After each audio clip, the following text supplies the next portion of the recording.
मेरो बेटा बड़ो मतवारो है, अपने सखान के संग बहुत घूमे।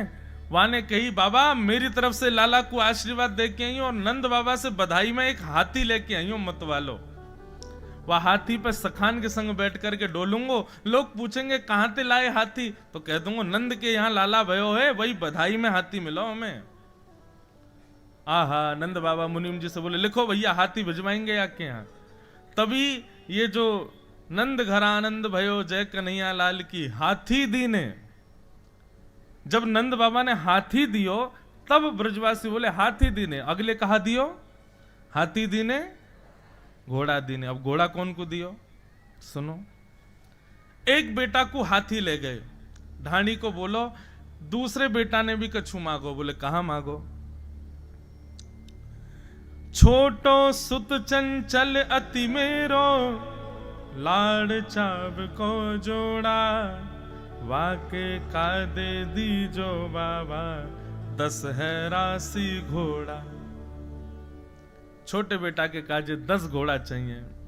वाने आपके लाला को आशीष दियो है। नंद बाबा बोले देंगे भैया, हाथी दीने घोड़ा दीने और दीनी। अब सुनो आगे, हाथी दे दिए घोड़ा दे दिए। वाक्य बाद नंद बाबा बोले और बताओ और कहा चाहिए। बोले दोनों बेटान की बात सुन के जैसे ही मैं आगने लगो इतने में एक मेरी बेटी आई, एक मेरी छोटी लाली है, और मोते आके बोली बाबा कहां जा रहे हो। मैंने कि गोकुल जा रहा हूं, नंद बाबा के लाला भयो है। तो मोते बोली मैं भी चलूंगी। मैंने कि चल तू भी चल। ना ऐसे नहीं जाऊंगी। तो कैसे जाएगी। तो बोले वाने कछु कही है बाबा सुनो, आप अभी जाओ और जाकर के नंद बाबा को आशीष दो। आशीष देकर के कहियो मेरी लाली आनो चाहे, वह लाली के काज 4 कहारन संग पालकी भेजो, और वह पालकी में सुंदर वस्त्र सुंदर गहने भी भिजवाइयो, उनको पहन करके तब जाऊंगी लाला को आशीर्वाद देने। बंधुओं इसमें कहीं आप ढाड़ी के को लोभी मत समझ लेना। ये प्रेम है, ये लोभ नहीं है। और नंद बाबा दे रहे हैं। नंद बाबा को भी जरा भी ये नहीं लग रही कि नेक कम तो कर ले भैया, कहां मांग रहा है। नंद बाबा भी दे रहे हैं। नंद बाबा के नेत्र सजल हो गए। बोले तेरी लाली मेरी लाली। हे मुनीम जी अभी पालकी तैयार करवाओ, 4 कहार बुलाओ, सुंदर बढ़िया वस्त्र और आभूषण रखवा के भिजवाओ। ढाणी के की लाली आवेगी, लाला को दर्शन करवे, आशीर्वाद देवे। ये बातें सुन सुन करके ब्रजवासियों के नेत्र सजल हो रहे हैं। जय हो धन धन श्री नंद बाबा, आपके भाग्य की सराहना कर रहे हैं सब।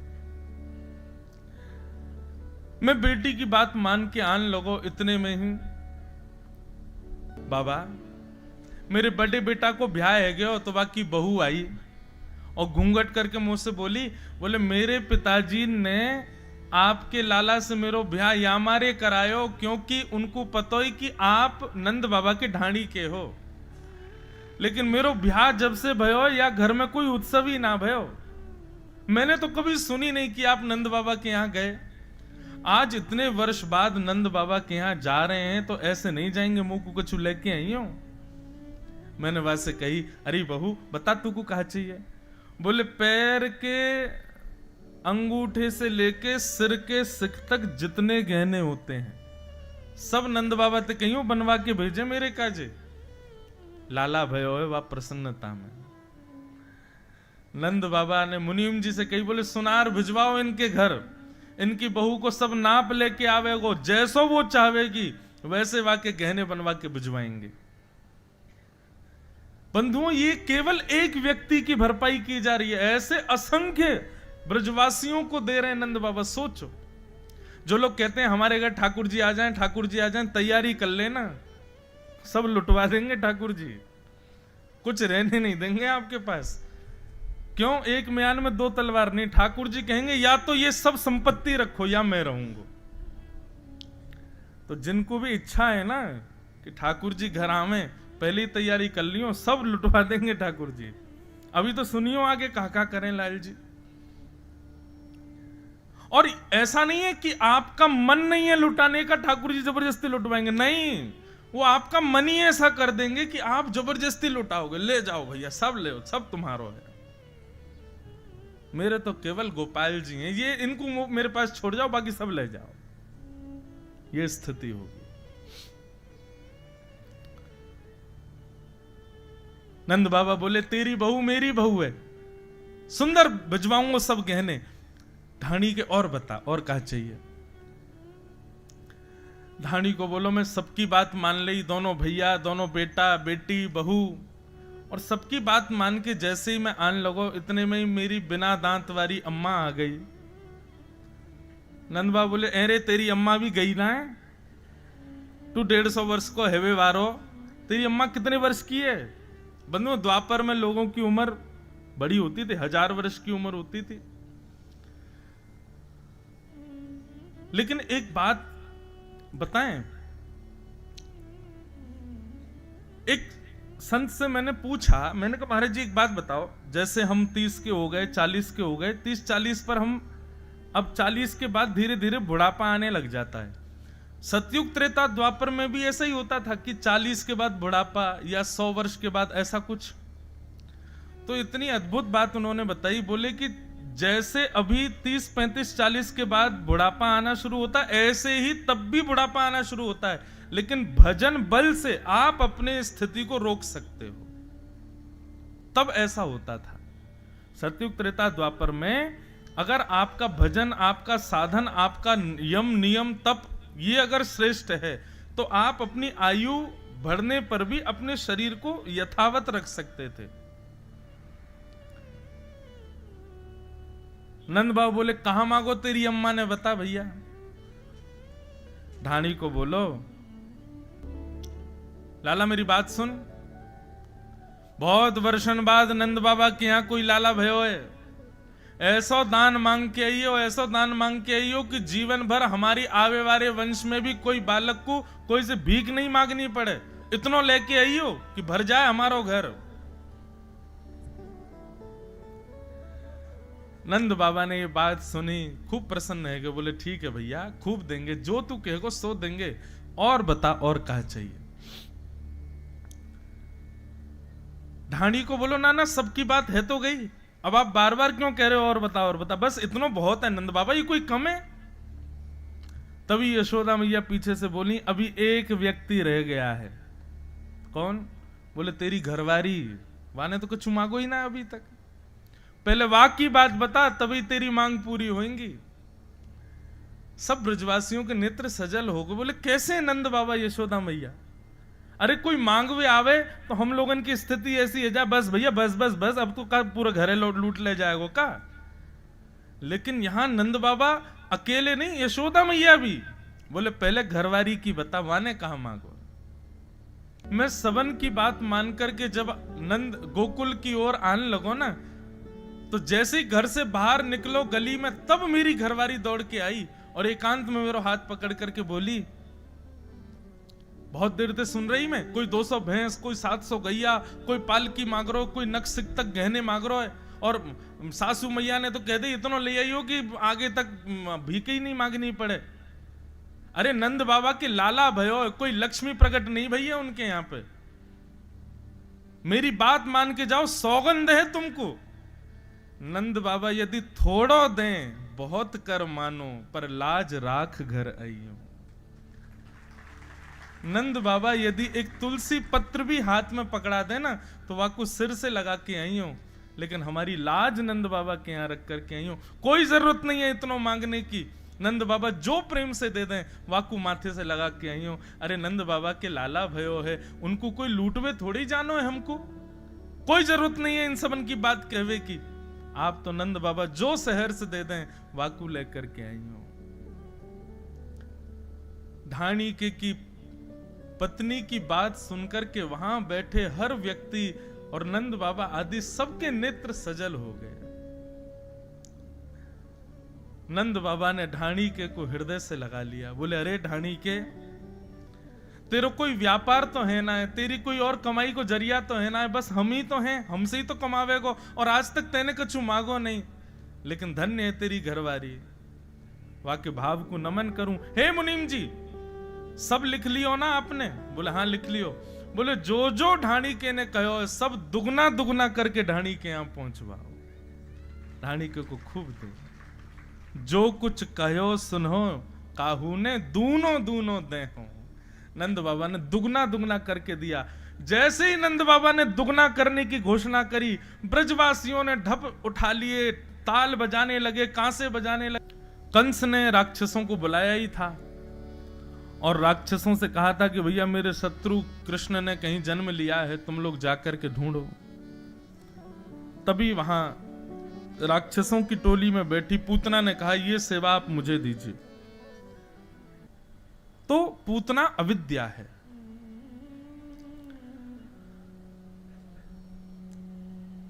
बहुत ध्यान से सुनना। पूतना गोकुल पहुंची। कंस ने कहा था आप इतनी कुरूपणी हो, आपको अपने घरों में घुसने कौन देगा। पूतना ने कहा मुझे रूप बदलना आता है, और पूतना ने अपना रूप बदल लिया महाराज। परम सुंदरी बन गई, इतनी सुंदर बन गई कि पूतना को देख करके जो देखे वो देखता रह जाए। सुंदर रूप धारण करके पूतना 84 कोस ब्रजमंडल में जितने बालकों ने जन्म लिया सबके घर जाती है, अपने पयोधर का पान कराती है, बालक पीते ही मर जाते हैं। उसने सोचा इसी क्रिया से पूरे ब्रजमंडल में 10 दिन के अंदर जितने बालकों ने जन्म लिया उनको मार दूंगी, उसी में श्री कृष्ण भी मर जाएंगे। जैसे ही पूतना गोकुल पहुंची, गोकुल में सब नाच रहे थे, गा रहे थे, आनंद कर रहे थे। नंद घर आनंद भयो, जय कन्हैया लाल की।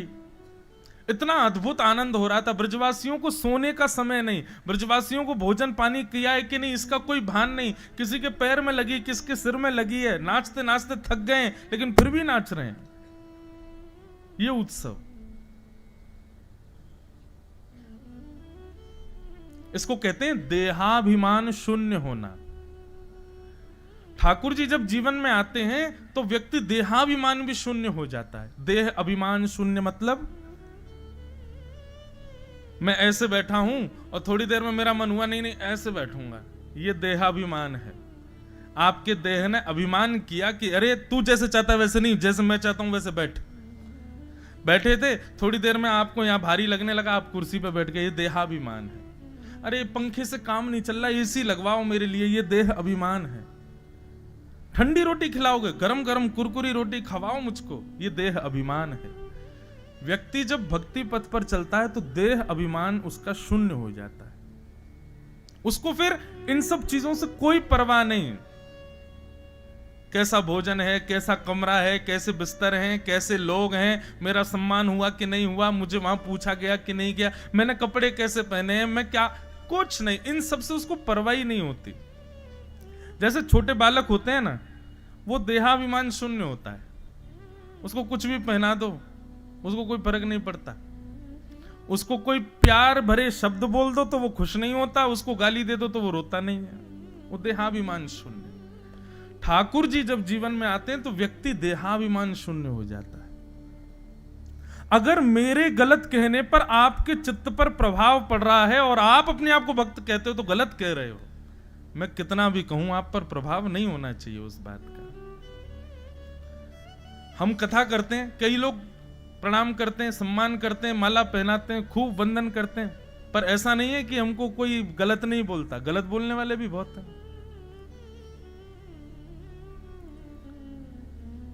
पर दोनों स्वीकार करने चाहिए, दोनों में सम होना चाहिए व्यक्ति को।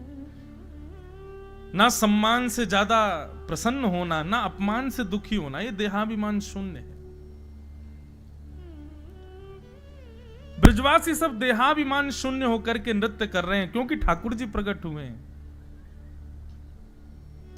तभी वहां अविद्या पूतना का आगमन हो गया।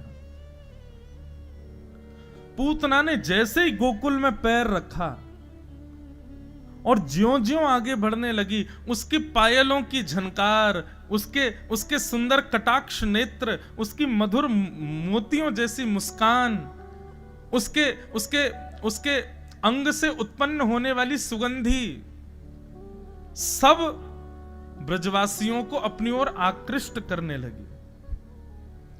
यही तो करती है विद्या। ब्रजवासी नाचते नाचते बस एक बार ऐसे देखते और जैसे ही देखते तो दोबारा भगवान के उत्सव को मना ही नहीं पाते, उसी को ही देख रहे हैं। कितनी सुंदर। एक ब्रजवासी दौड़ा दौड़ा अपनी मैया के पास गया, मैया तू मेरे पीछे पड़ी रहे, ब्याह कर ले, ब्याह कर ले, करा दे मेरो ब्याह, लेकिन शर्त है यही ते करियो, यही ते करूंगा, देख कितनी सुंदर है मैया, ऐसी बहू लिया मेरे काजे। पुरुष तो पुरुष, गोपियां भी पूतना के रूप पर मोहित हो गईं। पूतना के रूप को जैसी गोपियां कहती, सब गोपियां आपस में चर्चा करती, अरे देखियो ये कौन है? विधाता या तो या पृथ्वी पर भेजियो, मत भेजियो तो इतनी सुंदर बना के भेजियो, देखियो कितनी सुंदर है। पूतना सबको अपनी ओर आकृष्ट करती हुई जा रही है, सबको आकर्षित करती हुई जा रही है। जब आप ठाकुर जी से संबंधी कोई क्रिया कर रहे हो और उस बीच में जो विक्षेप आपको अपनी ओर खींच रहा है वही पूतना है, उससे बचो, क्योंकि वो उसका वास्तविक रूप नहीं है, वो उसका मुखौटा है, वो उसका बहलूपिया स्वरूप है। वो आपको ठाकुर जी से दूर करने के लिए ही उसने ऐसा रूप बनाया है। अब चाहे वो कोई भी हो, भगवत मिलन में जो बाधा बन रहा है वो पूतना है। पूतना पर सब मोहित हो गए। कुछ गोपियों से जाकर के पूतना ने कहा, अरे सुनो, ये नंद भवन कहां है? ये स्वर सुनते ही वे गोपियां स्तब्ध हो गई, मुंह खुले रह गए, आंख खुले रह गए, उसकी ओर देखने लगे। उसने हाथ पकड़ के झकझोरा, मैं आपसे पूछ रही हूं नंद भवन कहां है? बोली अच्छा नंद भवन था तो इधर, बताने लगी इधर। इतनी सुध-बुध खो गई उसके रूप को देख करके। जैसे तैसे पूतना नंद भवन पहुंच गई, सबको अपनी ओर आकृष्ट कर लिया पूतना ने। अब तो सब बाट निहार रहे हैं, ये बाहर कब आएगी दोबारा, इसको फिर देखें हम।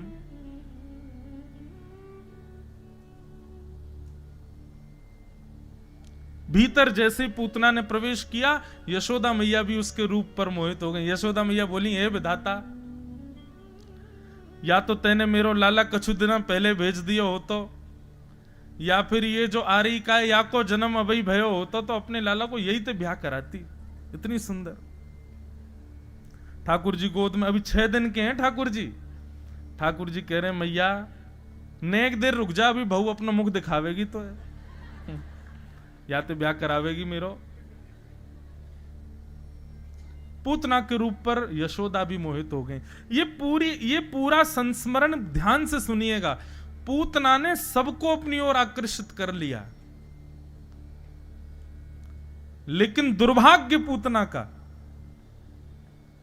जब यशोदा मैया से थोड़ी चर्चा हुई, यशोदा मैया ने देखा रूप सुंदर है, वस्त्र अच्छे पहने हैं, विश्वास की पात्र है, ठाकुर जी को पूतना की गोद में दे दिया। कितना बड़ा दुर्भाग्य है पूतना का कि गोद में जैसे ही ठाकुर जी आए, जिस रूप पर पूरे ब्रजवासी मोहित हो गए, सब आकर्षित हो गए, उसकी गोद में ठाकुर जी ने जाते 6 दिन के ठाकुर जी ने अपने नेत्र तो बंद किए ही, हाथ और रख लिए कि कहीं से छाया भी नहीं दिखे इसकी। मुझे क्या समझे? आपकी ऐसी कोई क्रिया जिससे सब रीझ रहे हों, यह जरूरी नहीं है। बाकी लोग भले ही ना रीझें, पर ये जरूर रीझने चाहिए।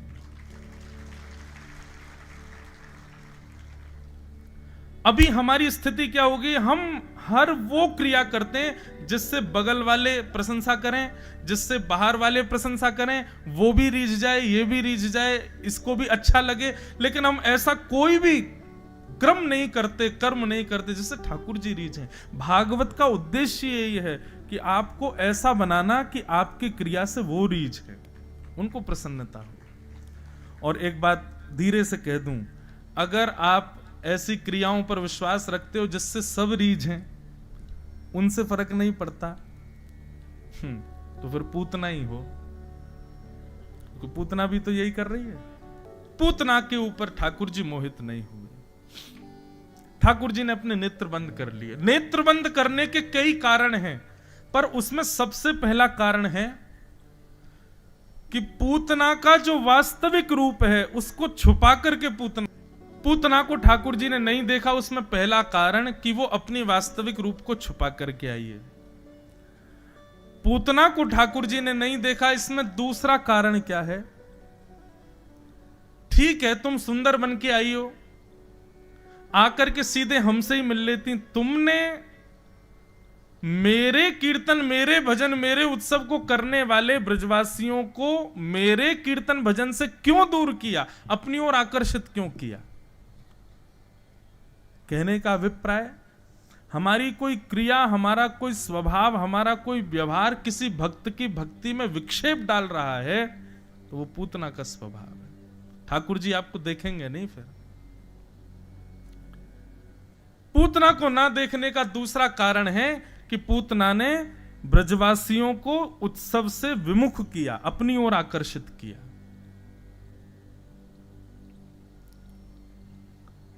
ये दो कारण, और कई सारे कारण बताए जाते हैं कि ठाकुर जी ने पूतना को क्यों नहीं देखा, पर ये दो प्रमुख हैं। भगवान ने पूतना को नहीं देखा। अब यशोदा मैया तो बाहर चली गई कुछ कार्य करने, पूतना गोद में खिला रही थी। पूतना को भगवान देख करके यशोदा मैया चली गई। पूतना ने जैसे ही अपना पयोधर ठाकुर जी के मुख में दिया, भगवान ने पहले तो पूतना के विष को पिया, उसके बाद भगवान ने पूतना के रस तत्वों को पिया, पुण्यों को पिया, पापों को पिया, दुग्ध को पिया। और पीते पीते पीते ठाकुर जी ने जैसे ही पूतना के प्राणों को निकालना प्रारंभ किया, अब 6 दिन का बालक कितना सा होता है, उसका वजन भी नहीं पता चलता, इतना हल्का होता है।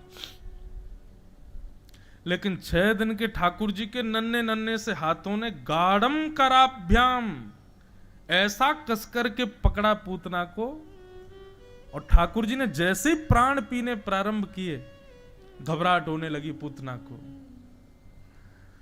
ठाकुर जी को पकड़ करके थोड़ा सा दूर करने लगी तो ठाकुर जी तो महाराज छोड़े ही नहीं पूतना को। गाढ़म कराभ्याम भगवान प्रपीड्य तत् प्राणै शमम रोष समन्वितो पिबत। ठाकुर जी उसके प्राण पीने लगे, और जैसे ही भगवान ने प्राण पीना प्रारंभ किया, व्याकुल हो गई, भयभीत हो गई पूतना, अपने वास्तविक रूप में आने लगी। विशाल विकराल भयभीत रूप उसका प्रकट होने लगा। सा मुंच मुंचाल मित प्रभाषणी, अरे बालक छोड़, अरे बालक छोड़ कह करके ठाकुर जी को दूर करने लगी, लेकिन ठाकुर जी ने छोड़ा नहीं पूतना को। जैसे ही प्राण निकलने लगे अपने वास्तविक रूप में आ गई। यही होता है, कितनी भी सुंदरता हो या कितने भी अच्छे बन ले हम, पर प्राण जब निकलते हैं तब वास्तविक रूप में आ जाते हैं। पूतना कहने लगी अरे बालक छोड़, अरे बालक छोड़। ठाकुर जी ने थोड़ा सा मुख पयोधर से दूर किया, और 6 दिन के गोपाल जी बोले मौसी जी अब तो हम ठिकाने लगा के छोड़ेंगे। 6 दिन का बालक बोलता है, ये देखते ही पूतना तो घबरा गई, और पूरे प्राण निकाल करके भगवान ने पूतना का वध कर दिया। बोलो पूतना मर्दन भगवान की जय। भगवान ने पूतना का वध किया। जैसे ही पूतना गिरी, उसका विशाल स्वरूप न जाने कितने खेतों को अपने नीचे चटनी बना करके गिरी। जोर की आवाज हुई, सब ब्रजवासी दौड़े, देखा विशाल राक्षसी पड़ी है। ऊपर झांक करके देखा तो ऊपर ठाकुर जी लेटे हुए हैं, नसैनी लगा के चढ़े, ऊपर से ठाकुर जी को उतार के लाए। ब्रज की सब गोपियां ठाकुर जी को लेकर के भागी कहां? गौशाला में। गौशाला में जाकर के भगवान को गाय की पूंछ से झाड़ा दिया, गौरज भगवान के 12 अंगों में लगाई, और गौमूत्र से स्नान कराया कि ठाकुर जी को कोई अला बलाएं नहीं लग जाए, ठाकुर जी को कोई नजर गुजर नहीं लगी हो। और ये राक्षसी थी, पता नहीं कैसी दृष्टि होगी उसकी।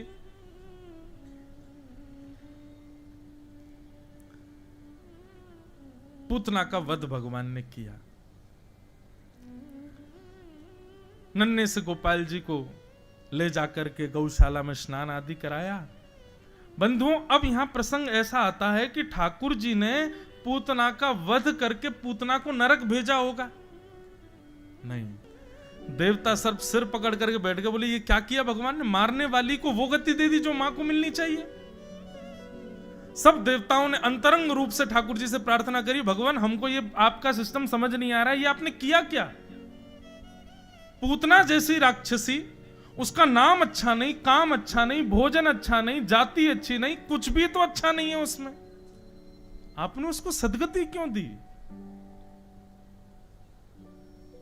सदगति प्राप्त करने के लिए कितने अच्छे अच्छे काम बताते हैं कथाओं में, ये करो ये करो ये करो, ठाकुर जी खुश होंगे, प्रसन्न होंगे। और पूतना में तो सारी दुर्गतियां थी, एक भी अच्छी वस्तु नहीं थी, फिर भी ठाकुर जी ने उसको मां की गति प्रदान की। तब ठाकुर जी कह रहे हैं, जिघांग शयाप हरे स्तनम दत्वाप सदगतिम। बोले हमको ना पूतना का कुछ भी अच्छा नहीं था, पर कोई भी व्यक्ति किसी को मारता है तो अस्त्र से शस्त्र से मारता है, पर पूतना का जो मारने का तरीका था ना, बोले क्या तरीका था? बोले जैसे एक माँ अपने बालक को पयोधर वात्सल्य भाव से पिलाती है, ऐसे पूतना वात्सल्य भाव से पयोधर पिला रही थी, तो मैं तो उसी पे ही रीझ गया। वो अपना दुग्ध पान करा रही थी, तो एक क्षण के लिए मुझको उसके प्रति प्रेम प्रकट हो गया, इसलिए मैंने उसको सदगति प्रदान कर दी। सोचो बंधु,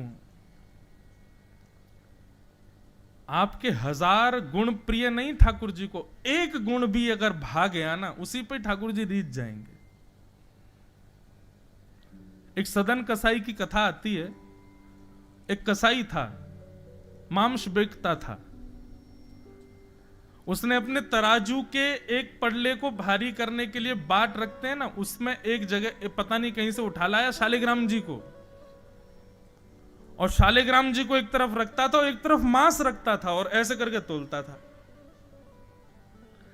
एक बार एक संत वहां से जा रहे थे, उसकी दुकान के आगे से ऐसे मुंह बंद करके बदबू आ रही थी। बेचारे देखते हुए जैसे निकले तो देखा सदन कसाई के तराजू के एक पड़ले में शालिग्राम जी धरे। बेचारे लौट करके आए, बोले भैया तू जो मांगेगा सो तुझे दे देंगे, हमको ये शालिग्राम जी दे दो। कसाई बोला ये पत्थर है, ये क्या करोगे महाराज जी आप इसका? बोले पत्थर नहीं है, हमारे भगवान है, इनको दे दो। संत ठाकुर जी को लेकर के आए, लेकर के आके गंगा जल से स्नान कराया, यमुना जल से स्नान कराया, तीर्थों के जल से स्नान कराया, भगवान को पंचामृत स्नान कराया, ठाकुर जी को स्नान करा के इत्र लगाया, तिलक लगाया, तुलसी की माला, चांदी के सिंहासन पर बैठाया, धूप नैवेद्य किया, भगवान की स्तुति गाई। बोले भगवान बहुत दिनों तक आप कसाई के यहाँ रहे, अब आप सुख से विराजो, राजोपचार सेवा करूंगा आपकी। संत बड़े प्रसन्न। रात्रि में जैसे ही सोए तो स्वप्न में ठाकुर जी रोते हुए प्रकट हो गए। संत बोले जय जय आप रो क्यों रहे हो, क्या हो गया? बोले तुम हमको वापस मई सदन कसाई के पास छोड़ के आओ। संत बोले क्यों? बोले वो जब तराजू तोलता है ना, तो उसके तराजू में लुढ़कने में हमको बहुत मजा आता है, हमको सुख मिलता है उसके पास रहने में। इससे क्या बात सिद्ध हुई? ये ठाकुर जी आपके और मेरे नहीं है, जिस पर ये रीझ जाएं ये उसके हैं। ठाकुर जी ने पूतना का कल्याण किया, और पूतना के कल्याण के बाद अब धीरे धीरे ठाकुर जी बड़े हुए, 3 महीने के हो गए। ठाकुर जी कैसे हैं? बोले गद मद्रास से हैं। ये मोटे मोटे गाल, ये ऐसी मोटी मोटी भुजा ठाकुर जी की। अब तो गोपियां जामे, कोई गाल खींचे, कोई हाथ खींचे, कोई पाम खींचे, ठाकुर जी चिड़चिड़ाए गए, रोने लगे। यशोदा मैया लेके लाल जी को दूर गई, एक बैलगाड़ी के नीचे कपड़ा बांध के झूला बना दिया, वहां में ठाकुर जी सुवाई दिए। जैसे ठाकुर जी के नेत्रबंद भये, यशोदा मैया चली गई, इतने में सक्टासुर नाम का दैत्य आ गया। कंस ने दूसरा राक्षस भेजा, और आकर के उस बैलगाड़ी के ऊपर जैसे ही बैठा, ठाकुर जी ने देखा अच्छा भांजे हैवे की खुशी में मामा दुनिया भर के गुड्डा गुड़िया भेज रहा हो, पहले गुड़िया भेजी अब गुड्डा भेजो है, ठीक है यू तो खेलेंगे। ठाकुर जी ने अपनो एक पाम उठायो, इतना लंबो किया, और लंबो करके जैसे बैलगाड़ी में मारो महाराज, पलट गई बैलगाड़ी, सक्टासुर को वध है गयो। जोर की आवाज हुई, सब ब्रजवासी दौड़े, मटके फूटे पड़े हैं, दूध घी दही उसमें ठाकुर जी सने हुए हैं, सक्टासुर मरा पड़ा है। यशोदा मैया आई, आकर के लाल जी पहुंचे, अपने हृदय से लगाए, इतनी बड़ी बैलगाड़ी कैसे गिर गई? छोटे छोटे बालक यशोदा मैया के पास गए, बोले मैया हम बताएं कैसे गिरी? बोले बताओ। बोले मैया तेरो नेक्सो सो लाला है ना, गद मद्रासो, बोले हम बे जाने अपनो पाम उठायो और पाम उठा के मैया यूं पीछे कियो और इतना लंबो करके ऐसे बैलगाड़ी मारो, सोई बैलगाड़ी 4 बार ऊपर ऐसे घूमती घूमती नीचे गिर गई और टूट गई।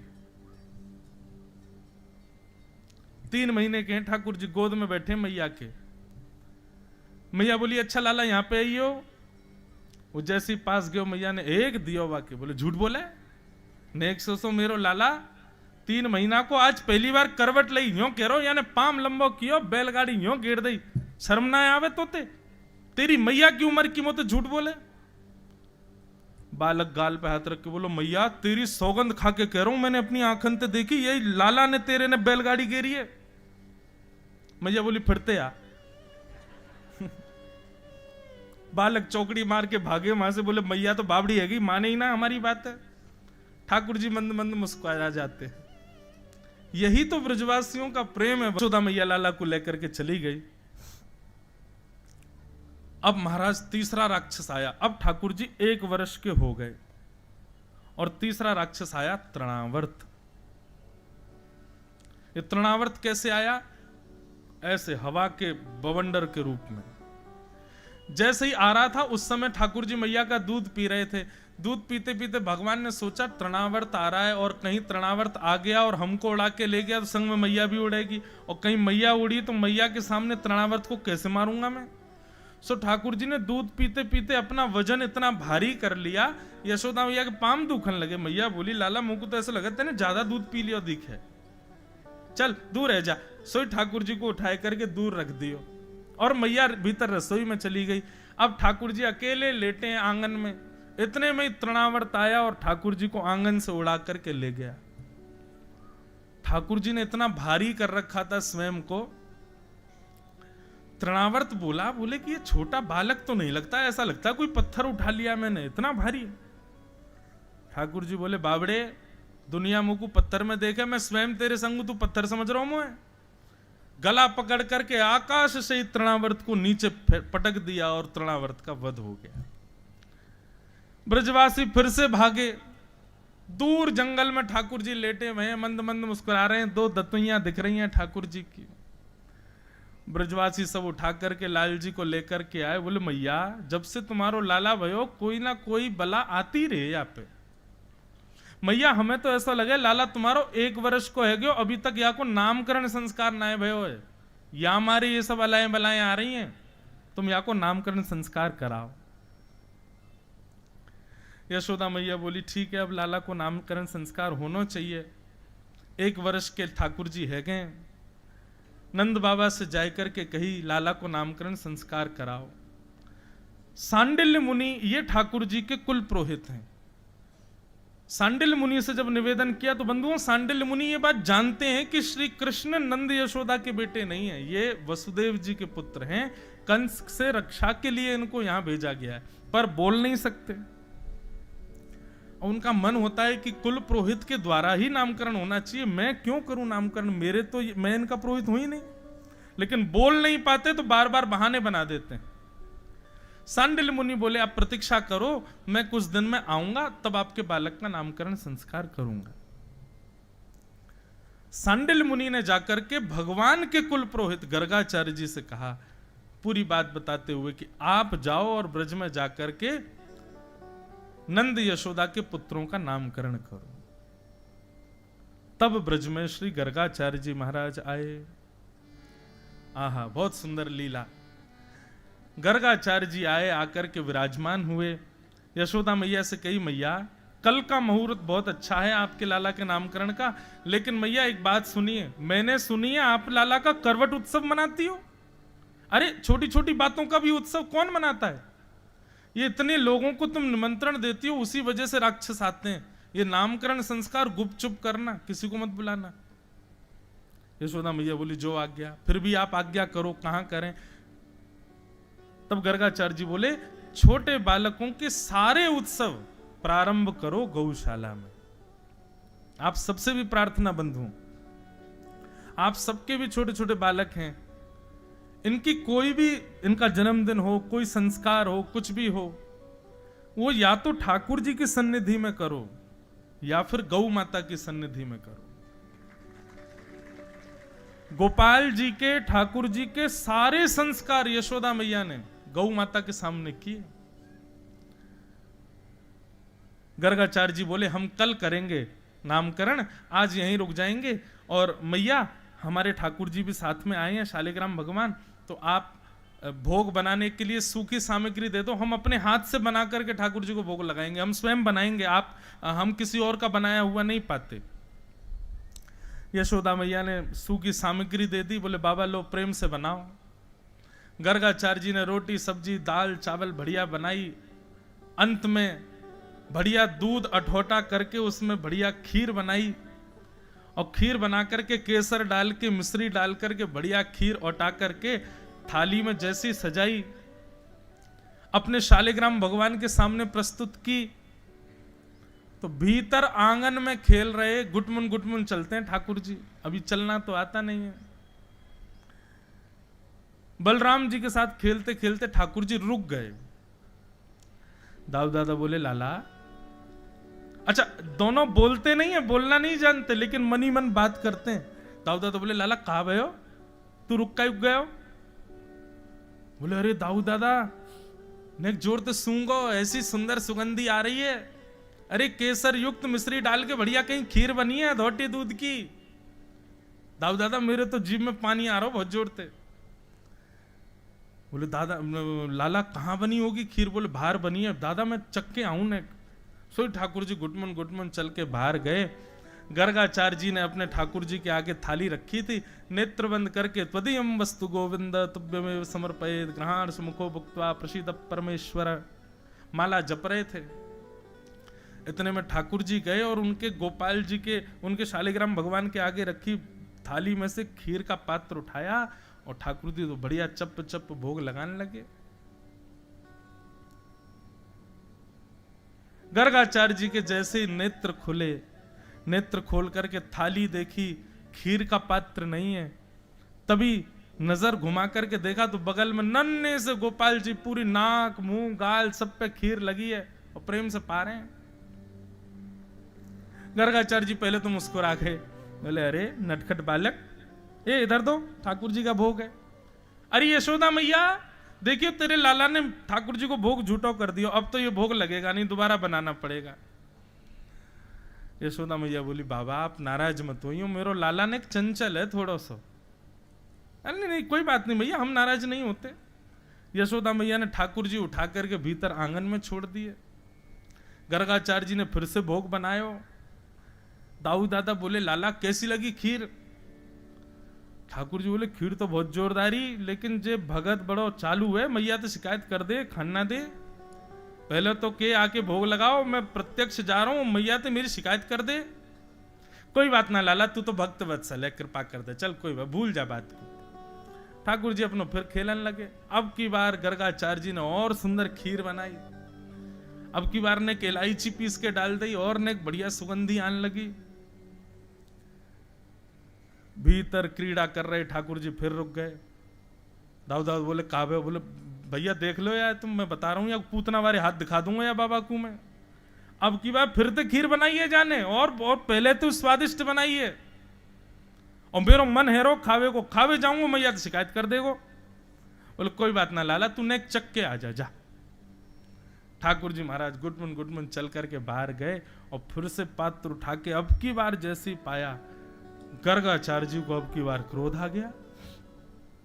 मैया एक काम करो, हम अपने ठाकुर जी को लेकर कहीं और जा रहे हैं, ये तुम्हारा बालक तो देखो, इतना शैतान बालक तो हमने कभी नहीं देखा, बार बार आके पा जाता है ठाकुर जी का भोग। मैया बोली बहुत बड़े सौभाग्य की बात है कि भोग पा रहे है, नहीं तो ये तो शालिग्राम जी को गुलाब जामुन समझ के खा जाए। नंद बाबा तो अपने शालिग्राम जी की सेवा करें और बाकी बाद ऊपर टांड पे धर के जामे कि कहीं लाला नहीं खोज ले उन्हें, या कोई यूं लगे शालिग्राम भगवान शहद में नामे तो मीठे है गए होंगे। बाबा बहुत बड़ी कृपा है कि खीर खा रहे हो, तुम्हारे शालिग्राम सही सलामत बैठे हैं। बाबा अब के मैं आपको कमरा में बंद कर आऊंगी, आप प्रेम से भोग बनाओ। ठाकुर जी को पकड़ करके मैया ने कमरा में बंद कर दियो। अब छोटे बालक हैं तो बाहर से पूरा बंद तो नहीं किया, बस किवाड़ लगा दी। ठाकुर जी ऊपर चढ़े, जंगला पे जाके खड़े है गए, वो ऐसे घूर के देख रहे हैं गर्गाचार्य जी। बोले अब के बोला बाबा तो मैं बताऊं। और गर्गाचार्य जी भी ठाकुर जी को देख रहे हैं, बोले शैतान बालक। ठाकुर जी बोले शैतानी तो अभी तने देखी ना है, तो बुला तो सही अब के। गर्गाचार्य जी बोले शालिग्राम भगवान क्षमा कर देना, छोटा अबोध बालक है। अब ब्रज के अनपढ़ गंवार लोग हैं, पढ़े लिखे तो हैं नहीं, ऐसे इनके बालक हैं। ठाकुर जी बोले ज्यादा मत बोले, दारी के अब के बुला तू। अब बोल तो नहीं रहे, मन मन सोच रहे। गर्गाचार्य जी ने अब की बार भोग बनायो, जैसे अपने शालिग्राम जी को पधरायो, ठाकुर जी नीचे उतरे, जंगला से किवाड़ खोली और घुटमुन चल करके जैसे ही गए, अब की बार तो ठाकुर जी जैसे ऐलानी बन करके गए और खीर को पात्र उठाया और गोद में रखी और ले जैसे ही पान लगे, गर्गाचार्य जी ने एक आंख खोल करके देखा, जैसे ही दोनों आंख खोल करके देखी, नन्हे से गोपाल जी ने चतुर्भुज रूप प्रकट कर लिए, शंख चक्र गदा पद्म धारण करके श्री गर्गाचार्य जी को दर्शन दिया। और इतना ही नहीं, स्वयं भी पा रहे हैं और उसी अपने झूठे हाथ से ही गर्गाचार्य जी को भी पवा रहे हैं। गर्गाचार्य जी के नेत्र सजल हो गए, बोले भगवान क्षमा करो, मैं पहचान नहीं पाया आपके रूप को। भगवान बोले सुनो, हम आपको अपना रूप क्यों दिखा रहे हैं? बोले क्यों दिखा रहे हैं? क्योंकि कल जब आप हमारा नामकरण संस्कार करेंगे, हमारी जन्म तिथि नक्षत्र आदि के अनुसार जब अंक निकालेंगे, तो आपको पता चल जाना है कि हम परब्रह्म भगवान हैं। और कहीं उस समय आपको पता चला और आप हमको दंडवत करने लगे, प्रणाम करने लगे और मैया से बोले मैया ये बालक नहीं है, साक्षात नारायण है, तो सब काम खराब हो जाएगा। इसलिए हम पहले ही आपको दिखा रहे हैं कि हम भगवान हैं। मैया से मत कहना, मैया को मत बताना। गर्गाचार्य जी बोले क्यों भगवान? बोले देखो, मेरा ये कृष्ण अवतार हुआ है, मैं पूरे विश्व को बताना चाहता हूं, दिखाना चाहता हूं कि वास्तविक निष्काम प्रेम कहते किसको हैं। और वो निष्काम प्रेम इन ब्रजवासियों से ही प्रसारित होगा। अगर आपने कहीं बता दिया कि मैं भगवान हूं, तो मैया मुझको मंदिर में ले जाएगी, दिन भर भीड़ लगी रहेगी पूजने वालों की। अभी मैया मेरा कान भी पकड़ती है, मेरा हाथ भी पकड़ती है, ये ब्रज की गोपियां सब लीला करेंगी मेरे साथ में, वो सब लीला समाप्त हो जाएगी। इसलिए अभी आप इस बात का खुलासा मत कीजिएगा कि मैं ईश्वर हूं, इसीलिए मैंने पहले ही आपको दिखा दिया अपना रूप। गर्गाचार्य जी बोले जो आज्ञा भगवान। केवल प्रेम पाने के लिए, प्रेम के आस्वादन के लिए ठाकुर जी अपनी प्रभुता को छुपा के बैठे, और हम दुनिया भर की चीजें प्रस्तुत कर रहे हैं ठाकुर जी को प्रेम छोड़ करके। आप बस प्रेम दो उनको, वही चाहिए और कुछ नहीं चाहिए।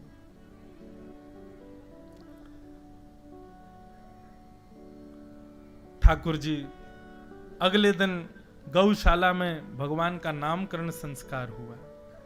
बड़े भैया का नाम राम रखा गया, पर बल की अधिकता होने के कारण उनका नाम बलराम हुआ। और छोटे लाला श्री कृष्ण का गर्गाचार्य जी ने नाम शुक्ले रक्तस तथा पीत इदानिम कृष्णताम गतः, भगवान का नाम कृष्ण रखा गया। बोलो बाल कृष्ण लाल की। बंधुओं, कृष्ण किसको कहते हैं? कृष्ण के बहुत सारे अर्थ हैं, ध्यान से सुनिएगा। पहला अर्थ, कृष्ण वर्ण को कहते हैं। वर्ण मतलब कॉम्प्लेक्शन। ठाकुर जी का रंग कैसा है, ठाकुर जी का वर्ण कैसा है? कृष्ण। कृष्ण यानी कि काला नहीं होता, कृष्ण यानी सांवला भी नहीं होता, कृष्ण यानी नीला भी नहीं होता। कृष्ण यानी क्या होता है ये बोल नहीं सकते। लेकिन एक संत कह रहे थे कि विश्व के जितने भी रंग हैं, उन सब रंगों को यदि घोल दिया जाए तो कृष्ण रंग प्रकट होगा। इस विश्व में जितने भी रंग हैं, सब रंगों को एक जगह इकट्ठा कर दो, जो रंग निकल के आएगा वो ना तो काला होगा ना नीला होगा, होगा डार्क ही, लेकिन वो होगा कृष्ण। वो ठाकुर जी का वर्ण है। तो भगवान का नाम कृष्ण, पहला अर्थ उनके कॉम्प्लेक्शन पर है, वर्ण पर है। दूसरा अर्थ कृष्ण का क्या है? कर्षतीत कृष्ण, जो सबको अपनी ओर आकर्षित कर लेता है उसको कृष्ण कहते हैं। आप उनको देख लोगे तो होगा क्या, ये तो बहुत दूर की बात है। आप देखो मत, आप कहो नहीं मैं कृष्ण को देखूंगा नहीं, फिर देखता हूं मुझ पर कैसे प्रभाव डालेंगे, तो कोई ऐसा शब्द बोल देंगे कि कानों से आप उनके हो जाओगे। आप कहो मैं आंख भी बंद कर लूंगा, कान भी बंद कर लूंगा, अब कृष्ण कैसे होंगे? तो उनके तन की सुगंधी ऐसी होगी कि नासिका से उनके हो जाओगे। आप कहो लो नाक भी बंद कर ली, अब तो कृष्ण आपको छू के चले जाएंगे, उनका स्पर्श ऐसा है कि तब उनके हो जाओगे। कहां से बचोगे? कृष्ण हर रूप में आपको पकड़ लेंगे।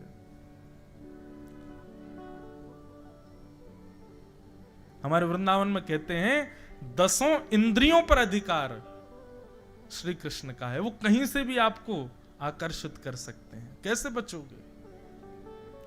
तो ऐसे आकर्षण जो करते हैं, कर्षत जो करते हैं, उनका नाम है कृष्ण। और तीसरा अर्थ कृष्ण का क्या है? कृष्ण, इसका संधि विच्छेद करो तो कृष्ण माने पृथ्वी के जो स्वामी हैं, पृथ्वी का जो लालन पालन करते हैं, उसको कृषि कहते हैं, यानी कि किसान। हम मानव भी कृषि हैं, वो बात अलग है हम करते नहीं खेती बाड़ी, लेकिन हम भी कृषि। हम क्योंकि पृथ्वी पर ही रहते हैं, पृथ्वी से रहते हैं, तो कृषि। और ण का मतलब हुआ निवृत्ति। पृथ्वी पर रहने वाले जब इस नाम को गाएंगे तो उनको पृथ्वी से निवृत्ति मिल जाएगी, इसलिए उनका नाम कृष्ण। तो इदानिम कृष्णताम गतः, भगवान का नाम कृष्ण रखा गया। अब तो ठाकुर जी नेक और बड़े हैं लगे। मैया ने सुंदर ठाकुर जी को कोंधनी पहनाई, पामन में सुंदर सुंदर पाजेब पहनाई। अब तो ठाकुर जी ठुमक ठुमक चलते हैं, मैया ताल बजाती हैं और ठाकुर जी मधुर मधुर नृत्य करते हैं। और इस रूप को देख करके सब ब्रजवासी मोहित हो जाते हैं। आकाश में देवता भी कह रहे हैं मैया तेरे भाग्य की कही ना जाए, पूरे विश्व को नचाने वाला आज आपसे नाच रहे हैं। कैसे सुंदर हैं ठाकुर जी।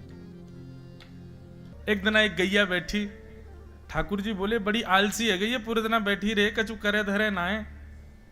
बलराम जी को लेके गए, बोले या को एक सिंह तुम पकड़ो, एक सिंह मैं पकड़ूंगा। बैठी भाई गैया के एक सिंह ठाकुर जी ने, एक सिंह बलराम जी ने, और दोनों पकड़ करके ऐसे ऐसे हिलाने लगे। अब गैया थोड़ी देर तो बेचारी हिलती रही, थोड़ी देर बाद अच्छा जड़ चेतन जीव सबको पता है कि ये ठाकुर जी हैं, गैयाओं को तो आवाज होता ही है। जैसे ही ठाकुर जी सिंह हिलाने लग जाते हैं तो गैया भी अचक करके तुरंत उठ जाती है, और जैसे ही उठी तो ठाकुर जी के हाथ में सिंह, और ठाकुर जी लटक गए आके ऊपर। अब छोड़ा कैसे? छोड़ दूंगा तो नीचे गिर जाऊंगा, गिरूंगा तो लग जाएगी। दाऊ दादा बचाइयो, बोले मैं कहा बचाऊं, मैं तो लटको भय हूं। अरे गैया तेरे पाम पूजूं, मारियो मत हमको, हम नेक नेक से लाला हैं, हमको मारियो मत। अब गैया थोड़ी माने, गैया बोली मारूंगी नहीं, लेकिन ऐसी जगह लेके जाऊंगी बहुत उधम मचाओ तुम। 9 लाख गैयाओं के गोबरों के पहाड़ थे, गैया वहीं लेके गई ठाकुर जी को, सिंह पे लटके। ए ग्वारिया बचाइयो, मैया बचाइयो, बाबा बचाइयो, देख गैया मार रही है हमें। और दूसरे ऊपर से सींगन में लगे घी, सो ठाकुर जी के हाथ और छूट रहे हैं। अब जैसे ही ठाकुर जी को हाथ छूटे वारो, इतने में ही गैया गई और जाके गोबर के ढेर में खड़ी है गई। और जैसे ही हाथ छूटो सो ही गरे गरे तक ठाकुर जी गोबर में धस गए। गोबर से स्नान करा दियो ठाकुर जी को, गैया भाज गई मानते। अब यशोदा मैया ढूंढ रही है, लाला कहाँ है? बोले यहाँ हूं मैया, दबो पड़ूंगा मैं गोबर में। गोबर में बैठे ठाकुर जी 3 बरस के।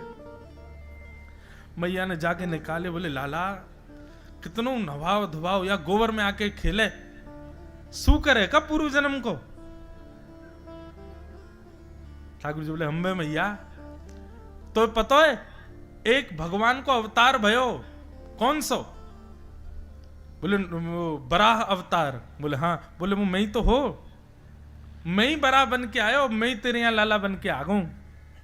मैया बोली चल बात बनावे, झूठ बोलते रहे, जब देखो चल। स्नान आदि कराए, ठाकुर जी को सुंदर बनाया। बोले अब मत जाइयो गौशाला। बोले ठाकुर जी बोले हाँ नहीं जाऊंगा। श्रृंगी, द्यमष्टि, फिर से ठाकुर जी पहुंच गए गौशाला, और गौशाला में जाके जोर जोर से रोने लगे। यशोदा नंद बाबा दोनों भागे, बोले कहा भयो लाला, रो क्यों रोए? ठाकुर जी बोले मैया मेरे संग बहुत बड़ा अत्याचार भयो है। मैया बोली कहा भयो? मैया में 3 बरस को है गो, अभी तक 4 दांत आए। देख गैया ने कल रात में बछड़ा को जन्म दियो, जन्म लेती सबरे दांत आ गए आके, मेरे दांत क्यों ना आए अभी तक? मैया मेरे संग बहुत बड़ा अत्याचार भयो है। ऐसी लीलाएं है ठाकुर जी की, कौन नहीं मोहित होगा भगवान से। यशोदा मैया अंक में भर लेती है, लाला से कहे लाला तू चिंता मत करे, तू तू तू ऐसे विचार मत करे, तू दूध ना पीवे या हमारे तेरे दांत ना आ रहे न करके, दूध पिए कर। श्रृंगी अग्नि डमष्टी जल द्विज क्या करते हैं गोपाल जी? सुबह सुबह उठ के स्नान ध्यान करके ठाकुर जी नंद भवन से बाहर जाते हैं। ज्यादा दूर तक मैया जाने नहीं देती, तो वहीं खड़े रहते हैं, और राह चलते हुए कोई संत जा रहे हो, महात्मा जा रहे हो, कोई ब्राह्मण जा रहे हो, वैष्णव जा रहे हो, उनको ऐसे बुलाएंगे जैसे कितने दिनों से जानते हैं। अरे अरे अरे आप यहां घूम रहे हो? सामने वाला आश्चर्य में बोले ये कौन से परिचय मिल गए छोटे से गोपाल जी। अब सब उनके रूप पर मोहित होकर चले जाते पास। बोले अरे गोपाल जी, अरे नेक्से से लाला, इतने प्यारे से, तुम्हारी मैया कहाँ है? बोले मैया ने मुझको भेजो है। बोले काय को भेजो? बोले तुमको ढूंढवे के काजे। मैया सवेरे से प्रतीक्षा कर रही है, उनको पता चली कि आप गोकुल आए हो, मैया ने 56 भोग बनाए हैं आपके काजे। मेरे तो सवेरे तो मुंह में पानी आ रहा है, लेकिन मैया बोली जब वो बाबा पालेंगे तब तो को पवाऊंगी। चलो ना आप घर चल के प्रसाद पाओ, और फिर के बाद मुझको भी मिलेगा। घर में कोई व्यवस्था नहीं है, कुछ बना नहीं है, जबरदस्ती। ठाकुर जी संग में 5-10 संतों की टोली लेकर के आमे, और नंद भवन के द्वार पर छोड़ के चौकड़ी मार के भाग जाए वहां से। अब संत खड़े, कहां जाएं? यशोदा मैया आई, बोली जय हो बाबा, आज इतने सारे संतन को दर्शन। बोले मैया वो छोटो सो लाला आयो यूं कह रो, आप हमें ढूंढ रही हो? हमारे कद 56 भोग बनाए, मैया पवाओ, बड़े दिनांत भूखे। यशोदा मैया बोली कहाँ चली जाऊं, पता ना कहां तक कौन कौन बुला लावे, मुंह बता क्यों ना जावे कि मैया ऐसो कछु। ठाकुर जी एक दिन पकड़े मैया ने, अरे लाला ये तू कोई जानना पहचान सबन को बुला लावे, घर चलो हमारी मैया ने भोजन बनायो। बोले मैया देख नंद बाबा और तूने 80 वर्ष तक इतनो कमायो, सब घर में भरो भयो, मैं तो तोते दान पुण्य करवा रहा हूं मैया, तुम यहां कुछ धर के कहां लेके जाओगी सबन को? ये 9 लाख गैयान को इतनो दूध होवे, इतनो घी दही होवे, मुंह को यूं लगे मेरे नंद बाबा और यशोदा मैया के खूब पुण्य है जाए, या हमारे में तो संतन को खींच खींच के लाऊं कि यहाँ पे आके खूब प्रसाद पाओ। ऐसा उत्तर दें कि यशोदा मैया कुछ कह नहीं सकती। ऐसी क्रीड़ा करते हैं ठाकुर जी। अब ठाकुर जी के पांव थोड़े और बाहर निकलने लगे। अभी तक तो एक लिमिट थी, उससे आगे नहीं जा सकते। ठाकुर जी बोले अब क्या करें कि भैया सब जगह घूमना शुरू हो। तो धीरे धीरे ठाकुर जी के सखा बने, मधुमंगल, श्री दामा, तन सुखा, मन सुखा, धन सुखा, ये ठाकुर जी के सब सखा हैं। इनके संग ठाकुर जी खेलन लगे। अब तो ठाकुर जी तो इतने फुर्ती वाले हैं कि नेक में कोई पर चढ़ जामे, नेक में कोई ये धक्का दे दे, नेक में कोई ये हरा दे। ठाकुर जी के तुम लोगों में फुर्ती क्यों ना है? देखो मैं कैसी जोर से भाग जाऊं, चढ़ जाऊं पेड़न पे, कहीं भी कूद जाऊं, और तुम ऐसे लुंज पुंज से ऐसे क्यों? सब ग्वाला बोले लाला तू तो बढ़िया मक्खन खावे, दूध पीवे, दही खावे, तो को तो सब खावे पीवे को मिले, हमें नहीं मिले, हमारे हम ऐसे। ठाकुर जी बोले बात मत बनाओ, जो गोकुल है, गोकुल में हर घर में 1000 गैया हैं, यही मारे या गांव को नाम गोकुल है। हर घर में दूध घी दही की नदी है, क्यों ना खाओ तुम? तब श्री दामा ने बताई, बोले लाला तो को तो कछु पतो ही ना है, तू तो घर से बाहर निकले ही ना है। मथुरा के राजा को नाम है कंस, और वह कंस ने हम भोरे भारे ब्रजवासियों के ऊपर एक कर लगा रखो, कर यानी टैक्स। कहा 1000 गैयान से जितनो दूध घी दही होवे सब वाके सैनिक आके नाप के लेके जामे, और वहां में ते हमको 80% दूध घी दही सब मथुरा भेजनो पड़े कर के रूप में। 20% थोड़ा बहुत बचे, वहां में मैया भी पावेगी, पिताजी, हम भी, हमारी बहन भी, सब लोग पावे तो नेक नेक ही बट में आवे लाला। तू तो राजा को बेटा है, तेरे काजी तो कोई कमी है ना है। ठाकुर जी बोले गैया पालेंगे हम, गैया को ध्यान रखें हम, और दूध घी दही खावे को वो कंस और बाकी मथुरा के लोग। ठाकुर जी बोले अभी तो मैं बालक हूं, मेरी कोई माने को नहीं, मैं कोई को रोकूंगा तो मेरी कोई सुने को नहीं। वाणी को प्रभाव तो अभी नहीं पड़ेगा, लोग बालक समझ के पुचकार दे मोको, कछु और करना पड़ेगा। जब तक ब्रज में हैं ये कंस के यहां जाने वालों दूध घी दही ये रोकना पड़ेगा। ठाकुर जी थोड़ी देर सोचने लगे, सोचते सोचते बोले अच्छा सुनो, अगर हम चोरी कर लें तो? भाई दूध घी दही कर तो तब दियो जाएगा ना जब धन हो, और धन की चोरी है जाए, चोर ले जाए लूट के, फिर कर कैसे दोगे? वो लाला तेरी बात तो सही है। तो बोले फिर ठीक है, बाल गोपाल चौर प्रचार प्रसार मंडल, आज से हमारी संस्था को नाम बाल गोपाल चौर प्रचार प्रसार मंडल, और या को अध्यक्ष मैं हूं 3.5 वर्षीय नंद नंदन यशोदानंदन श्री कृष्णचंद्र, 3.5 वर्ष के मधुमंगल श्रीधामा बड़े हैं ठाकुर जी से। ठाकुर जी उंगली पकड़ के नहीं चलते, 3 वर्ष के ठाकुर जी 7 वर्ष के मधुमंगल को उंगली पकड़वा में, बोले ले मेरी उंगली पकड़े तू चल, तुम बुद्धि ना मैं बताऊंगा तो को। ग्वाल बाल बोले लाला देख तू जो कहेगो सो करेंगे, लेकिन तू चोरी करवे की मत के। ठाकुर जी बोले क्यों? अरे हम कोई को धन थोड़ी लूट रहे हैं, कोई के गहने थोड़ी लूट रहे हैं, दूध की दही जो कि हमारो ही है वाकु लूट रहे हैं, या में काबू रही है? नहीं नहीं चोरी तो चोरी हो लाला, कछु की भी हो, और मेरी मैया तो यो के चोरी मत करियो लाला, चाहे जो कर लियो, क्यों चोरी करवे तो ब्याह ना होवे। ठाकुर जी बोलो शरीर बनना रहा तो पे है मोह ऐसा है तेरो नेक सो कौन ब्याह करेगो तोते? अरे दूध घी दही खावेगो तब तो ब्याह होएगो। और सुनो अगर तुम्हें चोरी ना करनी तो फिर कल से तुम लोग हमारे संग मत खेलो, क्योंकि हम तो फुर्ती वाले, हम तो जोर जोर से खेले भैया। अब तुमको लग गई काउदना, हाथ पांव टूट गए तो तुम्हारी मैया अलग आवेगी। हमारे संग खेलना हो तो शरीर तो बनाना पड़ेगा, और शरीर बनावे के काजे चोरी करनी पड़ेगी। ग्वाल बाल बोले लाला तो से दूर ना रह सके, तू जो कहेगो सो करेंगे, लेकिन अब करें कैसे जे तो बता। ठाकुर जी बोले पहले मैं चोरी करके घर में देखूंगा, पहले अपने घर में चोरी करके देखूं फिर बाहर चलेंगे। ठीक है। और अगले दिन ठाकुर जी अपने ही घर में चोरी करने लगे। चोरी करते भाई यशोदा मैया ने पकड़ लिए, और जैसे ही पकड़े यशोदा मैया ने सौगंध खवाई दी, बोले लाला मोह को कभी पतो नहीं चल जाए तेने चोरी करी है। ठाकुर जी आकर के अपने सब मंडल के लोगों से बोले भैया मैया ने घर में तो पकड़ लिए, घर में तो हम है गए फेल, अब बाहर करेंगे। 3 सेना बनाई भगवान ने, जल सेना, थल सेना, वायु सेना। जल थल वायु, बहुत सावधानी से सुनो। जल सेना कौन सी है? बोले कछु ग्वाला हैं, वो कहीं भी चोरी करवे को, जब कोई घर पक्को है जाए कि या घर में चोरी करनी है, तो वह घर पे वे सब ग्वाला यमुना जी में तैरते भय जामे। ये कि जल सेना। थल सेना ठाकुर जी और ठाकुर जी के संग 3-4 ग्वाला, ये थल सेना है कि ये पैदल चल के जामे। और वायु सेना कौन है? बोले ये बंदरन की है, कूद कूद के जामे एक दूसरे के छतन पे। ऐसी सेना बनाई ठाकुर जी ने। सवेरे उठते ही बंदरन की एक अलग सी ध्वनि निकले, वही से ठाकुर जी जाके जंगला में जाके देखने लगे, कहीं तो कोई बंदर संकेत कर रहा हो कि वाह घर में मक्खन निकलो लाला, वहां चोरी करेंगे। सो ठाकुर जी सबन को संकेत पहुंचवा दें, सब लोग तैयार मिलियो, वहां घर में चोरी करेंगे।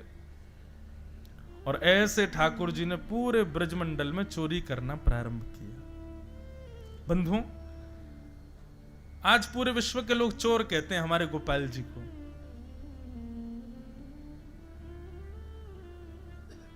सो देखे जो चोर जगत में, सूरदास जी का पद है। सब चोर हैं संसार में, लेकिन बोलते श्री कृष्ण को चोर हैं। कौन चोरी नहीं कर रहा है? सब चोरी कर रहे हैं।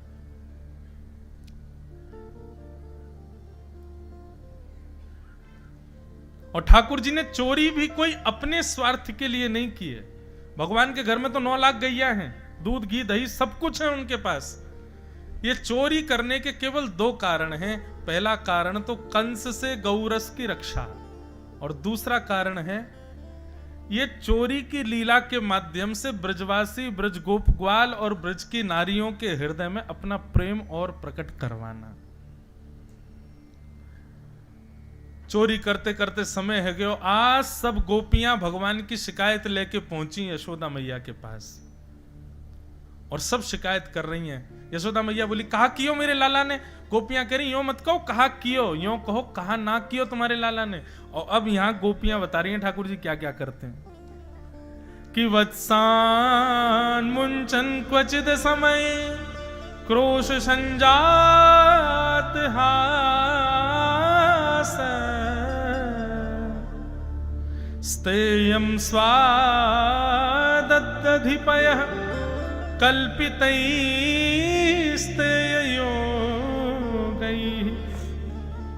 मरिकान् भोक्षन् बिभजति सचेन नात्रिभाण्डं भिनत्ति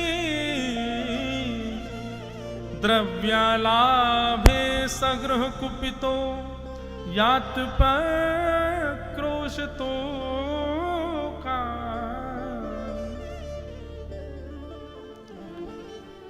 गोपियां पहुंच गई यशोदा मैया के पास।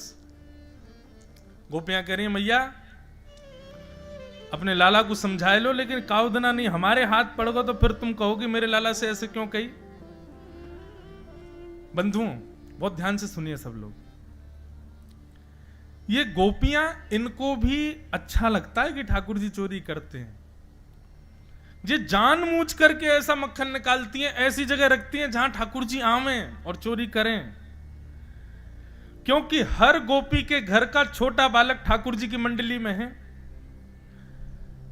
गोपियां रीझ रीझ करके मक्खन निकालती हैं ताकि उनके घर का बालक ठाकुर जी को जाके संकेत करे कि वो आज यहां चोरी करने आए, ताकि इस कारण से लाल जी का थोड़ा सानिध्य हमको प्राप्त हो जाए। लेकिन पिछले कुछ दिनों से ठाकुर जी ने चोरी बंद कर रखी है।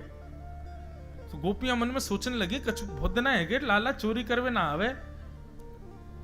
बोले आज एक काम करें, बोले या लाला की जाके शिकायत करें हमें यशोदा मैया से। तो मैया यशोदा या को डांटवे के काजे बुलावेगी तो लाला दिख तो जाएगा कम से कम। तो ये लाल जी की शिकायत कर तो पहले भी सकती थी, लेकिन आज ही करने क्यों आई है, क्योंकि ठाकुर जी बहुत दिन से मिले नहीं है गोपियों से। तो गोपियों ने जाकर के बड़ा चढ़ा करके शिकायत करी।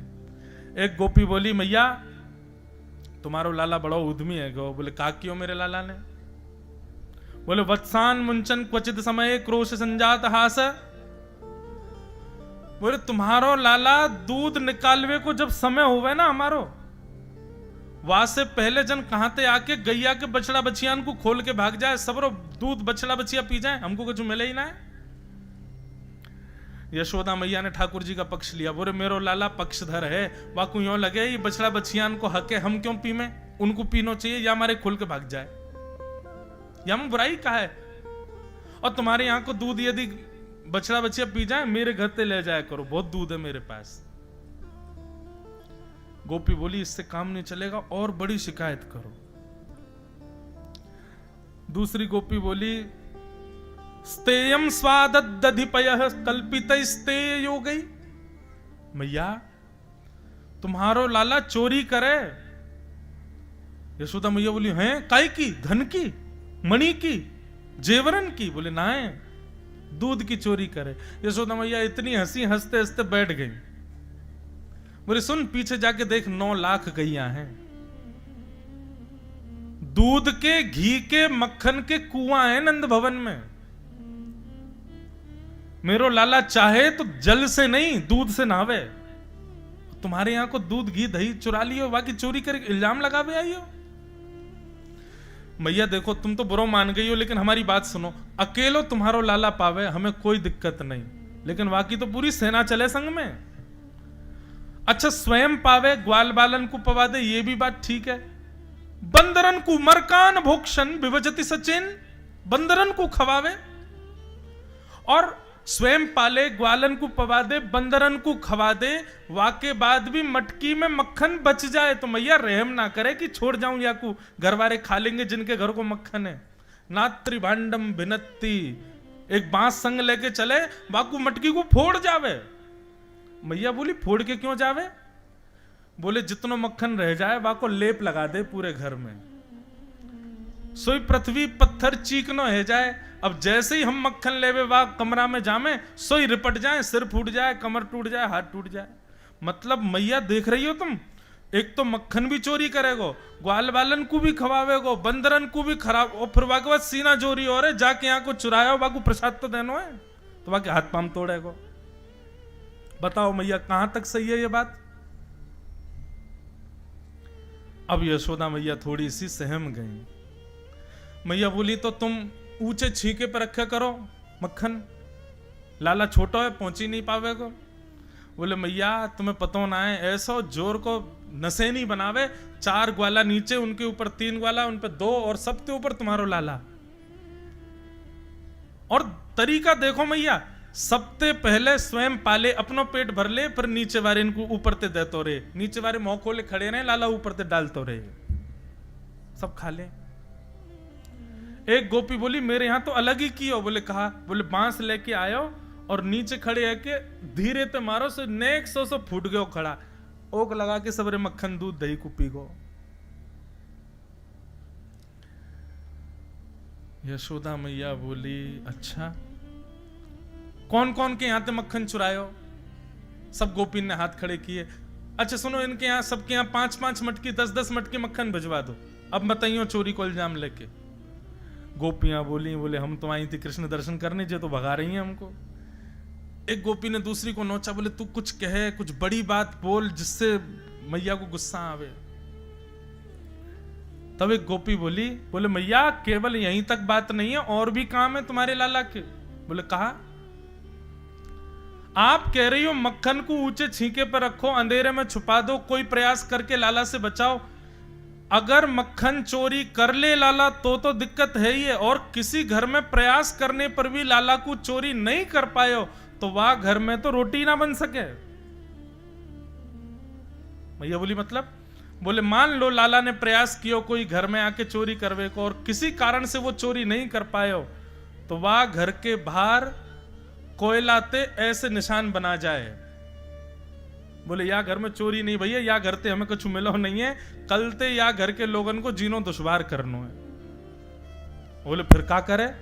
बोले हमारे छोटे छोटे बालकन को नोच के भाग जाए, अकेली हम कहीं मिल जाए तो कंकड़ पत्थर फेंक के हमारी मटकिन ने फोड़ दे। एक गोपी बोली मेरे यहां माखन चोरी करने को प्रयास कियो, मैंने ऐसी तकनीक लगाई कि लाला चोरी नहीं कर पाए हो। बोले एक दना मोकू टेढ़ी टेढ़ी नजरन ते देख रहा हूं मैंने कि लाला ऐसे क्या देख रहा है? बोले कछु ना, यूं सोच रहा हूं प्रसाद कब दूं तेरे यहां। मैंने कि अच्छा लाला ऐसी बात मत कर, कल तेरे भैया को जन्मदिन है, सत्यनारायण भगवान की पूजा, आ जाइयो घर पे, पंजीरी भूंज के पवाऊंगी तो है। सुमैया अगले दिना सवेरे सवेरे आ गए, बिना नहाए धोए, ऐसे बाल वाके बिखर रहे, आंख थोड़ी थोड़ी खुल रही, आंखन ने मीड़ तो भयो मेरे घर पे आ गयो। मैंने कि अरे लाला सवेरे सवेरे आ गयो, नहा धो के भी ना आयो। तो मुझे बोलो तेने कही ना आज सत्यनारायण की पूजा है, तो मैंने कि सवेरे ते जाके बैठ जाऊं, पूजा अर्चना कर लेगी मेरी। बोले तेरी? बोले मैं ही तो हूं सत्यनारायण, बता कहां है सिंहासन, बैठ जाऊं मैं, पंडित जी को बुला मेरी पूजा कर ले चल, तो को तेरे खसम को खूब आशीर्वाद दे के जाऊंगो। सो मैंने ने धीरे ते ऐसे ऐसे मार के कह दी, लाला मोह धोवा आवे ना है, बने सत्यनारायण, चल नहा धो क्या, सत्यनारायण मंदिर में बैठे उनकी पूजा करेंगे फिर। बोले मेरो ऐसो मारनो इतनो खटक गयो तुम्हारे लाला को, मुझे तो बोलो तेने सांची जय जय की अपमान कियो तेने, तू को भोगना पड़ेगा। और जन कहां ते कुत्ता के पिल्लान ने ले जाके सत्यनारायण भगवान के सिंहासन पर बैठा के भाज गए, और जाते जाते बोलो देख लियो अपने सत्यनारायण को बैठे अकेले। मैं दौड़ के गई तो चतुर्भुज नारायण भगवान के दोनों तरफ पिल्ला बैठे, परमानंद दास को ठाकुर लायो पिल्ला घेर। बोले ऐसो उधम मचावे तुम्हारो लाला। और यही बात खत्म नहीं भाई। रात्रि में हमारे यहां बहुत सारे मेहमान आए, दाल बाटी चूरमा सब ने पाए, सब चले गए, तुम्हारो लाला पूरे दिन आयो ही नहीं। फिर मैंने एक ग्वाला ते कही, बोले चौरे कन्हैया क्यों नहीं आया, तो यो करो वाको अपमान कियो तेने सुबह हमारे नारो। मैंने कही कल बात कर लूंगी। रात में पति भी सो गए, मैं भी सो गई। तो मैया अर्धरात्रि में आयो और मेरे कमरा में घुस करके सोते भय पति की दाढ़ी मेरी चोटी ते बांध के भाज गयो। रात में पति को लगी प्यास, जैसे ही पति उठे उनकी दाढ़ी खींची, मेरी चोटी खींची। मैं कहूं का कर रहे हो, का कर रहे हो, वो के का कर रही हो, का कर रही हो। दोनों एक दूसरे को खींचते रहे, जैसे तैसे मोमबत्ती जली। मेरे पति देव के 25% बाल टूट गए। जन्मदिन पे जे उपहार दियो। और दूसरे दिन फिर सवेरे आके बोलो भाभी जी कैसी हो, ये तुम्हारो लाला है मैया। यशोद अच्छा एक और बात, ये जो गोपियां सारे बहाने बना रही हैं ना, इसमें 20% बातें सही हैं, बाकी तो ये जबरदस्ती बोल रही हैं ताकि यशोदा मैया को गुस्सा आवे और लाला आवे। यशोदा मैया को क्रोध आया, कन्हैया को आवाज दी। कहां लाला को सुबह उठाने के लिए मैया जाती है तो पहले पाम दबाती हैं, फिर उसके बाद मोहन जागिए बलि जई हैं, लाला जागिए बलि जई हैं। यशोदा मैया ऐसे नहीं उठाती ठाकुर जी को। कैसे उठाती हैं? सुबह सुबह जाएंगी और रजाई में लेटे ठाकुर जी, तो रजाई के भीतर हाथ मैया डाल देगी और डाल के लाला के पहले पाम दबावेगी। ठाकुर जी फिर आवाज निकालेंगे, अरे मैया मुझको नींद आ रही है, जा सोन दे मुझको। तब यशोदा मैया लाला से कहें, लाला देख तेरे काज देख, अधो दूध बना के लाई हूं मैं, जल्दी पी ले। सो ठाकुर जी आंख बंद करके उठ जाते हैं, मुंह खोलते हैं, जल्दी पीवा। और सोते सोते ठाकुर जी दूध पी के फिर सो जाते हैं। फिर यशोदा मैया कहें, लाला ऐसे मत करे, देख तू परेशान मत करे मुझको, जल्दी उठ जा। सो ठाकुर जी के मुंह को कहा देगी तू, मतलब या में भी शर्त है कि कछु दो तो उठूंगा मैं, नहीं तो सोता रहूंगा। तब यशोदा मैया की पुरानी वंशी दे दी, बोले जे नहीं चाहिए, नई वंशी चाहिए मुझको। अब जब तक नई वंशी नहीं आएगी मैं सोऊंगा। सो गए। अब तो मैया बोली, लाला कैसे उठाऊं लाला को, तो लोभ देती हैं दुनिया भर के। तब सबसे बड़ा लोभ मैया देती, अच्छा ठीक है तू सो तो रहे, तेरी गैयान को लेके देख बलराम जा रहा वन में, और यूं कह रहा आज कन्हैया की गैयान को सूखी घास खवा के आऊंगा, सोई पतरी है जाएंगी सबरी। ठाकुर जी बोले, मेरी गैयान को सूखी घास खवावे को? सोई उठ के ठाकुर जी दौड़े गौशाला में। गौशाला में जाके देखो तो ना तो बलराम और गैया सब वहीं बंधी हैं। सोई मैया जावे और गीले वस्त्र से ठाकुर जी को मोमो सब पहुंच दे। बोले लाला अब सोई मत, अब तू उठ गयो। ऐसे उठे हैं ठाकुर जी। इतने मनोहार करने पर ठाकुर जी उठते हैं। और आज यशोदा मैया नीचे से ही चिल्ला रही है। ठाकुर जी घबरा गए, बोले काहे गो आज मैया उठावे ना आई, नीचे तो ही चिल्ला रही है। ठाकुर जी बोले हाँ मैया। बोले जल्दी आ नीचे, यदि तू नहीं आया तो फिर देखियो तेरी कहा दशा करूं मैं।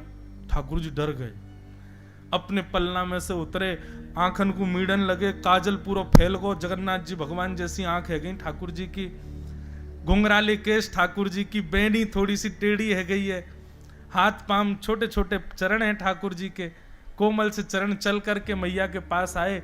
जैसे इतनी सारी गोपी देखी, मैया के दुपट्टा में जाकर के लाल जी छुप गए।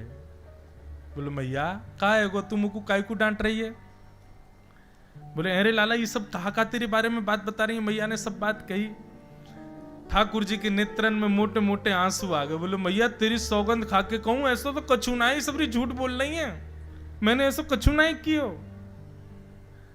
ठाकुर जी की उस दशा को देख करके सब गोपियां अपने चित्त में बैठा लेती हैं, बलैया लेने लगती हैं और यशोदा मैया को रोकती है, नहीं नहीं मैया मैया अब कछु मत कहो, बस अब लाला आगे से नहीं करेगा, अब बस जाते ज्यादा मत डांटो। यशोदा मैया बोली कैसी हो, पहले तो डांट दिलवावे के काजे, बाकी सब शिकायत कर दो, डांटू तो डांटन नहीं दे रही हो। यही तो प्रेम है गोपियों का। देखने आई हैं ठाकुर जी को, डांट पड़वाना, शिकायत करना तो बहाना है। बंधुओं, ये सब गोपियां त्रेता युग के दंडकारण्य वन के संत हैं। एक युग से प्रतीक्षा कर रहे हैं, क्योंकि उस समय राम जी दर्शन देने नहीं आए थे। हनुमान जी ने जाकर के आश्वासन दिया था कि द्वापर में आप सब संत ही ब्रज की गोपी बनोगे, और ठाकुर जी यही राम जी कृष्ण बनकर के आएंगे और आप सब पर कृपा करेंगे। इसलिए जब से ठाकुर जी को जन्म भयो है, तब से सब गोपियों को यह बात पता है कि ये साक्षात राम जी ही कृष्ण रूप में प्रकट हुए, इसलिए बार बार उनके दर्शन की अभिलाषा रखती हैं। कितने बड़े आश्चर्य की बात है कि भगवान से प्रेम करने वाली, रास बिहार में जाने वाली ये सारी गोपियां यशोदा मैया के समकक्ष, यशोदा मैया की सहेलियां हैं, और प्रियतम मानती हैं 7 वर्ष, 6 वर्ष, 5 वर्ष के कृष्ण को। कैसे? क्योंकि ये जानती हैं कि परब्रह्म है। ऐसी ठाकुर जी की लीला चल रही है।